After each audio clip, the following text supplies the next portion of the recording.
សួស្តីពុកម៉ែបងប្អូនអ៊ំពូមីងចាវិលមកជួបគ្នាសារជាថ្មីម្ដងទៀតហើយជាមួយនឹងតម្រុយឆ្នោតវៀតណាមប្រចាំថ្ងៃសូមពុកម៉ែបងប្អូនជួយចុច Subscribe និងរូបកណ្ដឹងម្នាក់មួយផងដើម្បីទទួលបានវីដេអូថ្មីមុនគេចាមុននឹងទៅដល់តម្រុយឆ្នោតថ្ងៃនេះយើងងាកទៅមើលតម្រុយឆ្នោតកាលពីម្សិលមិញតម្រុយឆ្នោតរបស់យើងម៉ោង 1:30 នាទីតម្រុយឆ្នោតរបស់យើងចូលចំលេខត្រីមួយគ្រាប់ហើយយើងដាក់76ចេញ76ចំប៉ុស A ចំណែកលេខធំយើងមានចូលទេកាលពីម៉ោង 1ចាយើងទៅមើលម៉ោង 4:30 នាទីម្ដងម៉ោង 4:30 នាទីកាលពីម្សិលមិញតម្រុយឆ្នោតរបស់យើងចូលចំលេខ O បងប្អូនជាងអូខ្ទង់10ចេញ18ចំប៉ុស C និងចូលចំលេខត្រីមួយគ្រាប់ជាងដាក់58ចេញ58ពីរប៉ុសបងប្អូនចេញប៉ុស B និងប៉ុស D ចាចំណែកលេខធំយើងមានចូលទេកាលពីម៉ោង 4និងម៉ោង 6:30 នាទីក៏យើងមានចូលដែរកាលពីម្សិលមិញ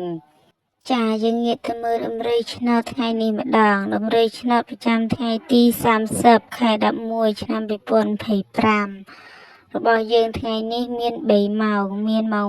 1:30 នាទីម៉ោង 4:30 នាទីនិងម៉ោង 6:30 នាទីនិងមាន4ប៉ុសមានប៉ុស A B C និងប៉ុស D ចាថ្ងៃនេះយើងមានលេខតូចអូខ្ទង់ថ្ងៃនេះយើងមានអូខ្ទង់9និងលេខត្រេង4គ្រាប់គ្រាប់ទី1យើងមានលេខ19គ្រាប់ទី2យើងមានលេខ82គ្រាប់ទី3យើងមានលេខ52និងគ្រាប់ទី4យើងមានលេខ46លេខធំថ្ងៃនេះយើងមានលេខ451គុណបញ្ជាក់ថ្ងៃនេះយើងមានលេខតូចអូខ្ទង់ថ្ងៃនេះយើងមានអូខ្ទង់9និងលេខត្រេង4គ្រាប់គ្រាប់ទី1យើងមានលេខ19គ្រាប់ទី2យើងមានលេខ82គ្រាប់ទី3យើងមានលេខ52និងគ្រាប់ទី4យើងមានលេខ46លេខធំថ្ងៃនេះយើងមានលេខ451គុណចាតម្រុយឆ្នោតប្រចាំថ្ងៃទី30ខែ11ឆ្នាំ2025របស់យើងថ្ងៃនេះមានតែប៉ុណ្ណឹង